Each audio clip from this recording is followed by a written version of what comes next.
ए सखी सैया चलावे सैलून हमारा,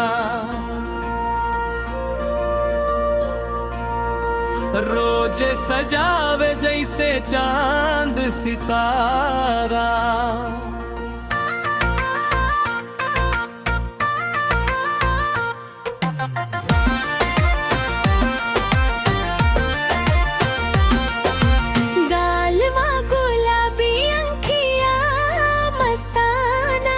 देख के बोले लोग का बा जमाना,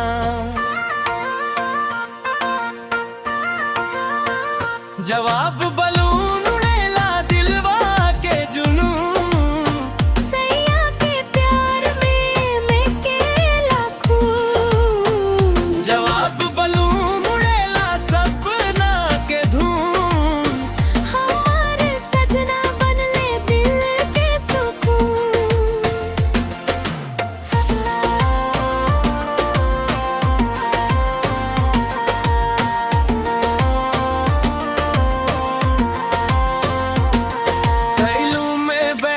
जब बनावे हेयर स्टाइल देखे खातिर लागेला लंबा लंबा लाइन।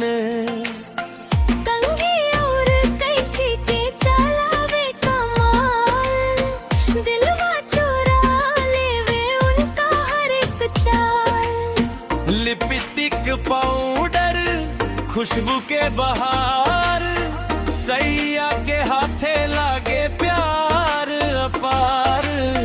सज के निकले ले जब बाजार में हम, पीछे पीछे घूमे सगरी नगरिया के दम।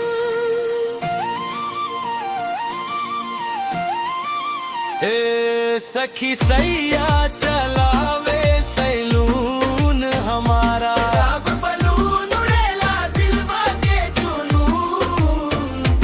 सखी सैया चलावे सैलून हमारा।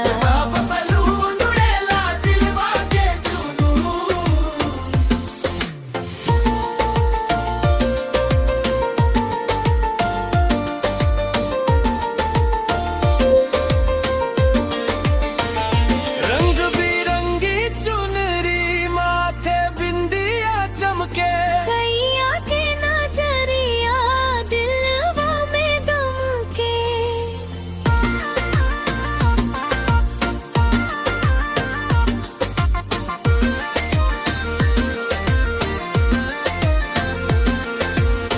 हंसी के फुहार बात में मिठास, उनका बिना सुना लागे दिन और रतिया खास।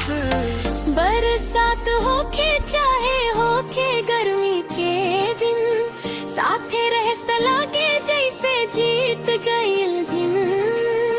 हाथ पकड़ के कहेलन मत हो उदास, तोहरे खातिर धड़के हमार हर सांस। ए सखी ऐसन